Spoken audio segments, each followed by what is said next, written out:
people who want to be the best they possibly can be in their life, their business, their health, you gotta get really good at dealing with adversity. Adversity really just exposes who you really are, and I know that that's what happened to me this weekend. My first race goes to plan. Second class, I'm on the starting gate, things go great. I get a great start, I'm crushing it, I'm feeling great, and guess what happens? Boom. I actually felt the words, "Why is this happening to me?" go through my mind multiple times that day, which is not the mindset that I tolerate in my life. I sit on that sofa in that Airbnb, and this phrase went through my mind, which is,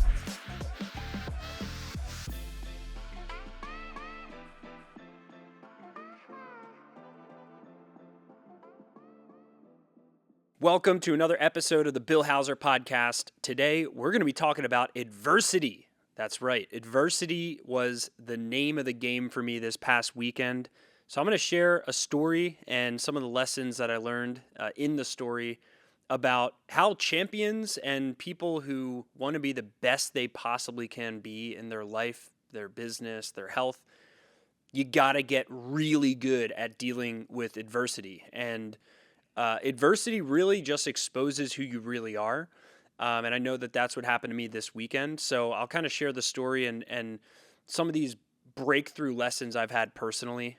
So just to kind of lead in to this story, so I'm training this year to race motocross nationals. If you don't know what motocross is, dirt bike racing, and I have been training my butt off. I've been doing structured training, multiple days a week, cardio, very cardio specific training, high heart rate, max interval training mixed with long steady state cardio, in a very predictable, orderly, organized pattern. I've been doing a ton of training.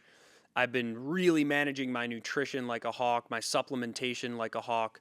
I've introduced so many different, variables and enhancements to my personal fitness plan that I've really gotten into a great flow. And this weekend definitely challenged that flow. And I think there's so much that we can learn from, when things, like Mike Tyson said, everyone has a plan till they get punched in the mouth, right?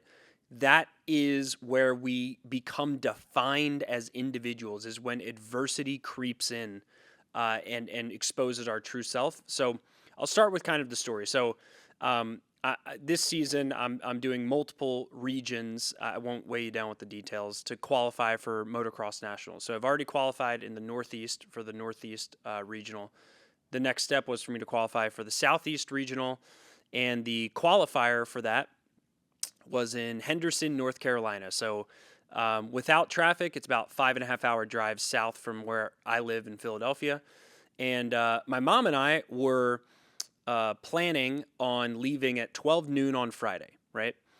So I had just picked up a new dirt bike, and the reason why I bought two dirt bikes, a second dirt bike, is because I want to make sure that whenever I go on any of these long travel trips for a race, that if anything happens to one of my bikes, I always have a backup bike so that I can finish the race and not have to drive home like a doofus if my bike breaks. So bought a second bike. Last week, I urgently got my bike re-valved, which means I had the suspension worked on to be dialed in for my specific weight, my riding style, etc. Very important on dirt bikes. You can't really ride the stock suspension. For most people, you can't just hop on a stock dirt bike and ride the stock suspension at my speed. And so I had to get that done. So I literally get my new bike done Thursday. So my bike gets back to my house on Thursday, new suspension, brand new motor. I have not ridden this bike once, right? So I have my old bike, and now I have this brand new bike with new suspension on it. I open up my trailer at 9 a.m., and I'm just going to do some last minute preparation. We're talking 15 minutes of work, right? 15 minutes of loading my bike, loading my gear, loading my tools and parts and stuff like that in my little trailer, so that my mom's coming to the race with me. I love going to races with her. It's a great time for us to connect. And so she decided to come with me to this race. And so The plan was she was going to get to my house at 12 noon. My plan was to get the whole trailer set up at 9 a.m. so that I could do 2 back-to-back meetings that morning. And then we could immediately leave when my last meeting was done at 12 noon. So here's what happened. I go into the garage of my house where my bike is, and I start doing a little bit of work on the bike. I noticed that this tiny little part is broken on the bike. No big deal. I take the part off. I'm going to swap the part on my old bike with the part from my new bike, right? So all I was doing was taking this part off my new bike to swap it for my old bike. That's it. This is like a 3-second task. No big deal. This little part ends up falling as I'm trying to take it off my new bike. It ends up falling somewhere into the top of the engine of my brand new bike. So I'm panicking. I'm like, where the hell did this go? I can't find the part. And, I start looking for it for 10 minutes. And 10 minutes turns into 20 minutes, turns into 30, turns into 40, turns into an hour, turns into 2 freaking hours, okay, of me. And I had to cancel all my meetings that morning to try and find this part. I can't find it. And now my bike's unrideable because I took the part off of it. I now can't replace it on my old bike, so both my bikes are unrideable, okay? And I have to leave for a qualifier in a matter of minutes at this point in time. So then I panic and I have to start calling dealerships, locally to see if they have the part. No one has the part in stock. So I have to, get this one dealership, God bless them, Derek at Crossroads, who took the part off of one of their existing bikes in inventory, gave it to me for free so that I could go on my merry way for this race. And so that delays us 2 hours at least. Instead of leaving at 12, we leave at 2, right? This is where all the adversity starts, right? I had a plan in my head, and the plan didn't go to fruition. So then we leave at 2. And all right, this will be fine, right? And I see on Waze, I start seeing our time increase like crazy. Like it went from 6 hours to 6.5 hours to 7.5 hours. And it literally ended up taking us close to 9 hours to make a 5.5 hour trip. We were in stop and go traffic because we hit DC traffic because of this. And it made us get to the house that we were staying at, the Airbnb we were staying at in North Carolina, way too late, which means I didn't sleep well that night. Not to mention, the area where the race was ended up getting twice the rain that was expected. So the track is a complete mud pit. We're talking 4 feet of deep mud, right? And so the part drops, delays my trip 2 hours, creates a chain reaction of us leaving 2 hours late, hitting all the rush hour traffic, right, on Friday, which then instead of a 5.5 hour trip makes it, 9 hour trip. I lose sleep. It's like a chain reaction, right? I don't have the right sleep, right? I wake up, without enough sleep on Saturday morning, which is the first day of the qualifying race. I wake up, almost no sleep, super stressed from the drive, super stressed from all the, crap I had to go through the day before, right? And I get to the track. The track is horrifically muddy. I mean, like I said, 4 feet of like muck throughout the whole track. My first moto, my first race, I bring the bike out onto the track, my old bike, which is the bike I was planning on racing that weekend. It's the bike I'm used to. It's the bike I've already put 50 plus hours on training. I'm very dialed in on my old bike. So I was planning on racing that bike, right? I go out for my first moto. I come back to my trailer where we're parked. There's literally 100 pounds of mud on my bike. Mud everywhere. Mud under the fenders, in every crevice of the wheel, on top of the engine, side of the engine, bottom of the engine, the grips, the number plate, every single place of the bike, it is loaded with mud. So what do? Well, in dirt biking, one of the most important things you bring to the racetrack with you is a water jug and a pressure washer, right? So that when your bike gets that dirty, you can clean it and you can get it crystal clean for your next race so that there's no mechanical malfunctions. Because when you get that much dirt on a bike, it's more likely that bad things happen when the bike is weighed down with 100 extra pounds. Dirt gets into your clutch assembly. It gets into parts of the bike that dirt should never get into. And it just increases your likelihood of a bike malfunction, right? So I bring my bike back to my trailer. I take out my pressure washer, my trusty dusty pressure washer. I have a 60-gallon water jug that I filled up, had it filled with water. I hook it all up. I get the hose hooked up. I'm ready to wash my bike before my next race, and next adversity. My pressure washer engine blows up, right? So within a matter of, I'm starting to get back into my groove. I'm thinking, okay, everything's not so bad, right? My pressure washer blows up. So now I can't wash my bike. So now there's 100 pounds of mud on my bike, and I have to go out for my next race, which puts me at an extreme disadvantage for the next race because I'm on the starting gate with a bike that's 100 pounds heavier than everyone else's bike on the line. My bike's at a much higher risk of malfunction, right? And there's nothing I could do about it. So I had to race this next race with a completely muddy, disheveled, mucky bike, okay? So we have to leave the race early after that to go to Walmart. This is when I was so excited to be relaxing, right? It would be my first night relaxing, not rushing.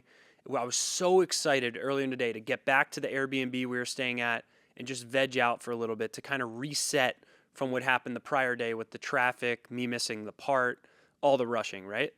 Well, that plan goes out the window because I now have to go to Walmart, buy a new pressure washer, assemble the new pressure washer, prime the new pressure washer, hook it up, and then I have to I had to take the bike from the track to Walmart, right? So I had to load everything in my trailer, including all my gear bags, my parts, my everything you could imagine, 2 dirt bikes. Had to load the whole trailer, go to Walmart, and then unload the whole trailer when we got to our Airbnb, so that I could wash my bikes before the next day, right?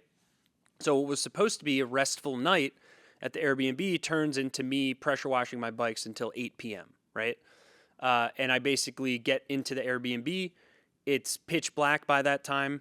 I just finished all my bike work. I have 0 minutes to relax, and I end up passing out at 9 p.m. Okay, so I wake up. I'm thinking to myself, all right, Saturday's a new day. Today's going to be great, right? And my first race goes to plan. I'm in a qualifying position. I qualify in my first moto, so everything's going well. Second class, I'm on the starting gate. Things go great. I get a great start.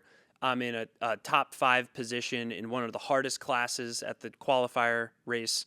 I'm crushing it. I'm feeling great. And guess what happens? Boom.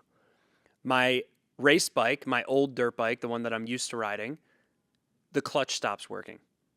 So in the middle of the race, I'm in like a top 5 qualifying position, and my bike stops working in the middle of the race. So just when I thought all the adversity was past me, my bike stops working.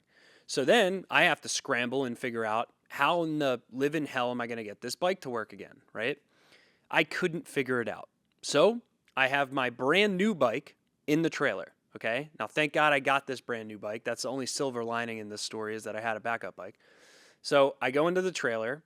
I look at this brand new bike off the showroom floor. I don't even know if they put enough oil in it. I don't know if it's filled with gas. I don't know if the manufacturer set it up properly. But I have a race. I have a very important qualifying race coming up in 25 minutes, and I have to get this bike that's right off the showroom floor ready to race. That means I have to switch my lap time device, which is called a transponder. That means I have to replace my whole shot device. That means I have to I have to check oil levels. I have to do all this work to make sure that the bike is rideable. Not to mention, you're supposed to break in brand new bikes, right? You're supposed to actually take it slow, kind of break them in before you go full throttle on a brand new motocross bike. I didn't have time to do that.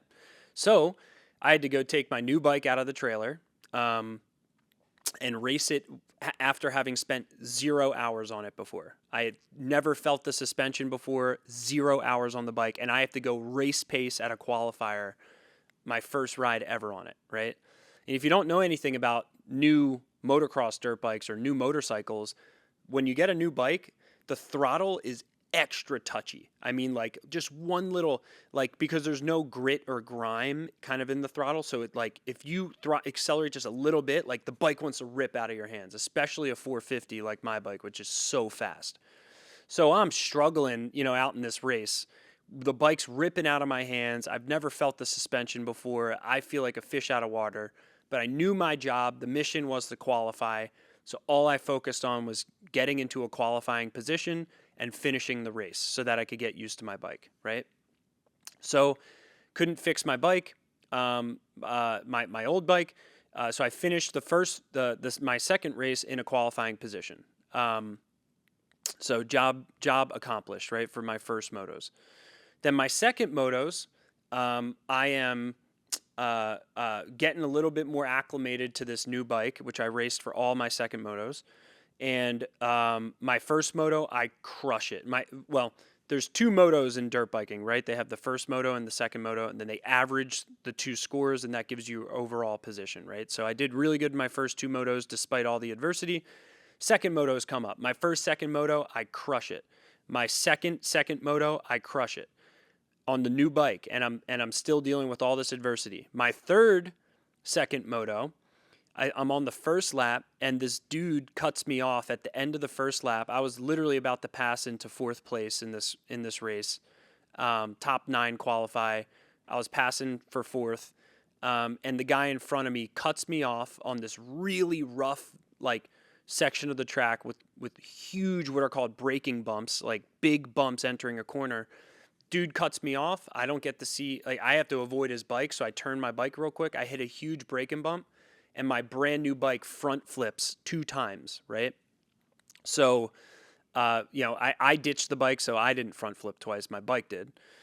Picked the bike up, and by the luck of God, my bike was still rideable. Thank God, right? So I picked my bike up, and I'm like, holy shit, I'm in the middle of nowhere, North Carolina. Right now, I am not in a qualifying position. I was in 10th. I had to get at least 9th place because I dropped all the way back to 10th place. And what happened was when I ditched my bike, my goggles fell off. And the track was horrifically deep. There were sections where there was a ton of dust, and there were sections where there was a ton of roost, which is basically the dirt that gets kicked up by the bikes in front of you that smack you in the face, right? So I have no goggles on.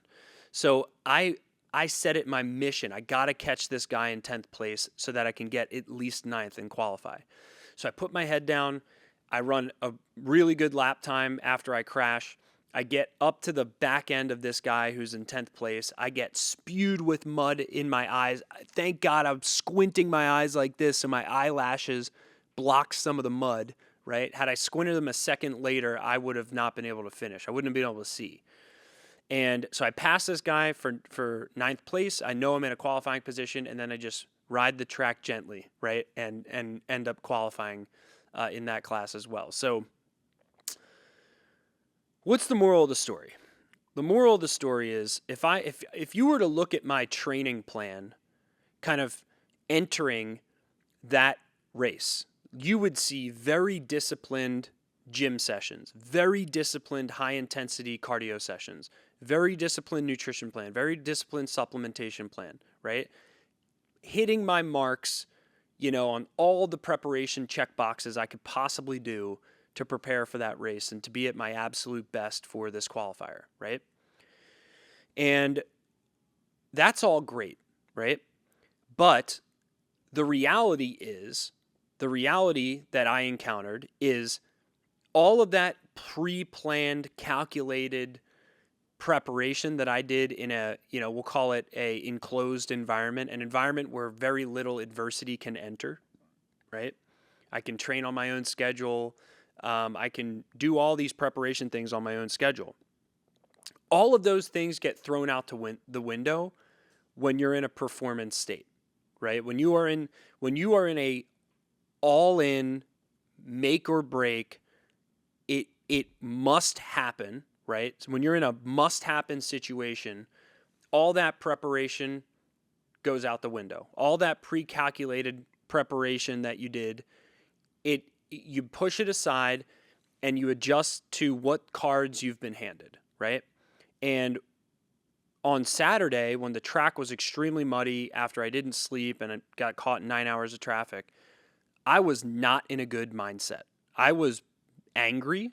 I was self-loathing. I was like, boo-hoo, woe is me, this sucks, why is this happening to me? I actually felt the words, why is this happening to me, go through my mind multiple times that day, which is not the mindset that I tolerate in my life. But I just hit a breaking point. I was so frustrated when that pressure washer broke. And what happened at that point, at the end of the day, 8 p.m., I sit on that sofa in that Airbnb, and this phrase went through my mind, which is, I get to do this, right? No one's forcing me to race dirt bikes, No one's forcing me to do what I love, and the thing I did as a kid and that I have so much passion for. I'm choosing to do this. I am so lucky that I am in a situation in my life where I can do some of these things that I love so much, these passions that I have in my life. How lucky am I to get to experience these adversities, right? Now, I wish I could have gotten to that mindset earlier on Saturday, or I wish I could have gotten to that mindset when I was stuck in 9 hours of traffic, right? Because here's the thing, in my own reflections, the negativity that I felt for those 36 hours was not worth it, right? It didn't provide me 1 ounce of value, right? And yeah, you could say, okay, it's valid, Bill. You're allowed to feel bad. You're allowed to feel da-da-da. Yeah, I'm allowed to feel that way, but it doesn't provide me any value, right?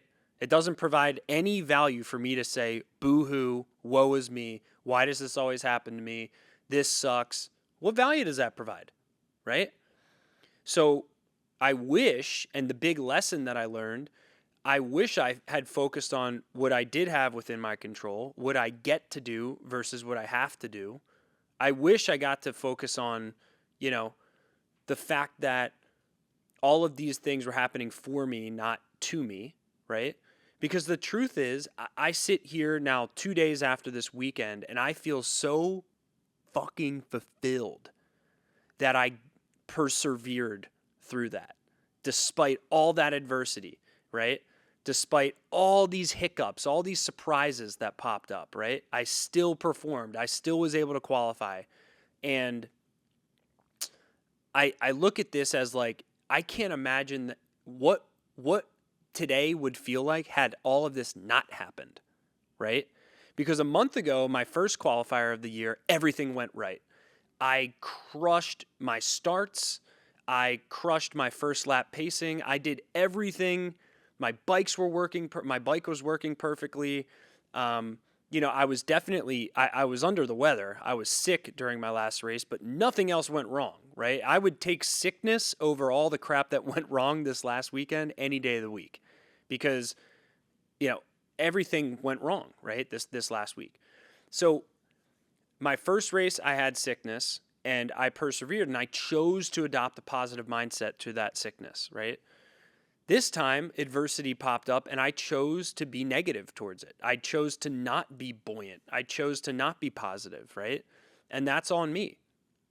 And, the big lesson that I'm learning from this situation is you can do all the preparation you want behind the scenes. Anybody can be a fair weather athlete. Anybody can be a, perfect situation performer, right? Do you perform when everything's perfect? Do you perform well, right? And you can apply this to your health. You can apply this to your business. You can apply this to any area of your life, right?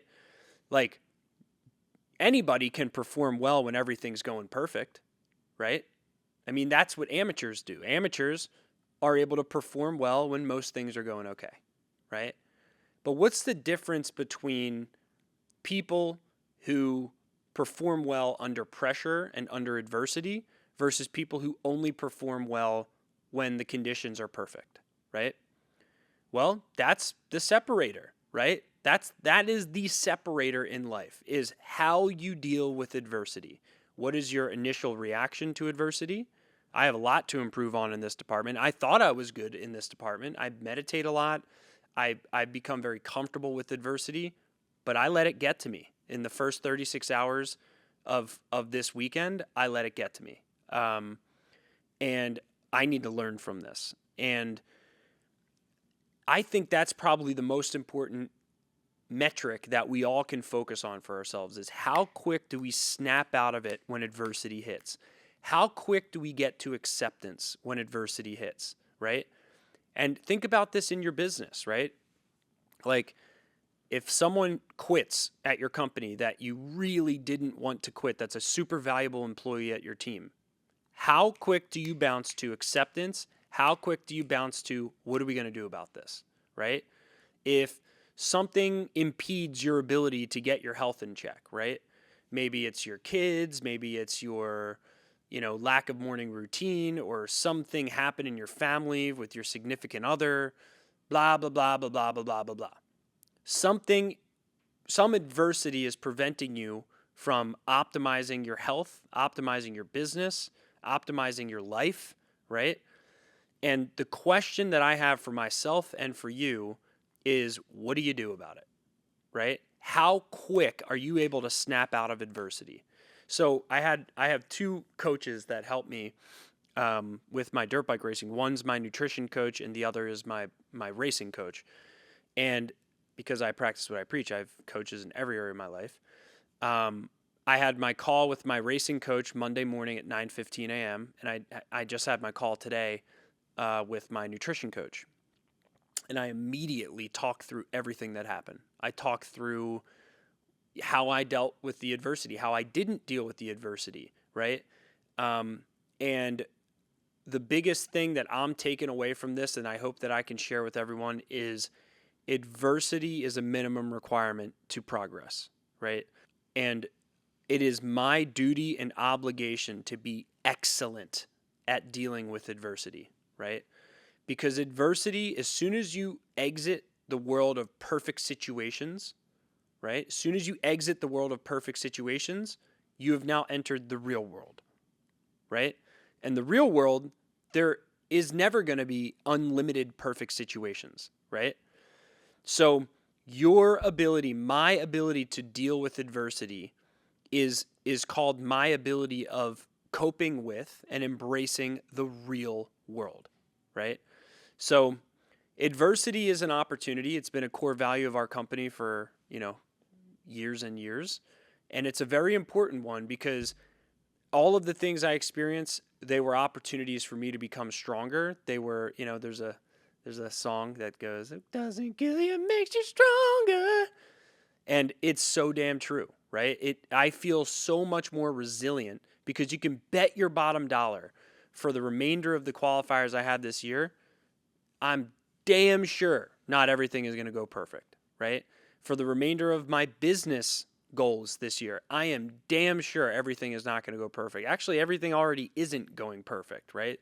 We've created plans at the beginning of the year. At least half of the plans that we created at the beginning of the year, adversity is hitting. Now, the question is, how quick am I going to confront that adversity, embrace that adversity, accept that adversity, and leverage that adversity from an offensive, control-seeking mindset? I want control over how I adjust to my adversity, right? I don't need control over when adversity hits. I need to be accepting that, hey, this bad thing, it happened. Now the question is, do I have control over the path forward? Do I have control over my emotional reaction to that adversity? Do I have control over what I do in response to that adversity? Of course I do. And if I don't, then I'm an amateur, right? I'm a beginner. I don't deserve to succeed, right? I don't deserve to succeed in business. I don't deserve to succeed in my health. I don't deserve to succeed in anything, right? So embrace adversity. It's something I'm going to be working on. Accept adversity. Understand adversity is the real world. Anybody can be a fair weather athlete. Anybody can be good when conditions are perfect, right? The question is, how good are you going to be when the shit hits the fan? And are you going to be the person that everyone's looking to for guidance when the shit hits the fan? Or are you going to be the person that people are avoiding because you've created a pity party for yourself, right? Woe is me, boo-hoo. World doesn't care, okay? Planet Earth does not care when you say boo-hoo, woe is me, everything doesn't go right for me, right? No. I want you to expect, hey, things go wrong for everyone. I'm going to be a champion with how I deal with the things that go wrong. So, hope you found some value in that story. It was too fresh for me to not share. I am spiritually drained the first 2 days of this week from what I went through the last weekend, but I'm at the same time spiritually fulfilled. Isn't that fascinating that I can be drained, but also deeply fulfilled? That I made it through the chain of adversity and accomplished my ultimate goal, which was qualifying. And I hope that whatever adversity hits you next, you can accomplish your main goal in spite of it. I'll see you in the next episode. If you found value in this podcast, here's one way I can help your firm right now. First, you can get our new book, Law Firm Growth Accelerator. It's everything we've learned over 10 plus years helping lawyers build thriving, profitable firms. The strategies that you'll get in this book work for any practice area and any revenue level. You can get the audiobook and ebook 100% free, or just cover the shipping and we'll send you the physical copy to you in addition to the audio and ebook. Go to smbteam.com/book to get your copy.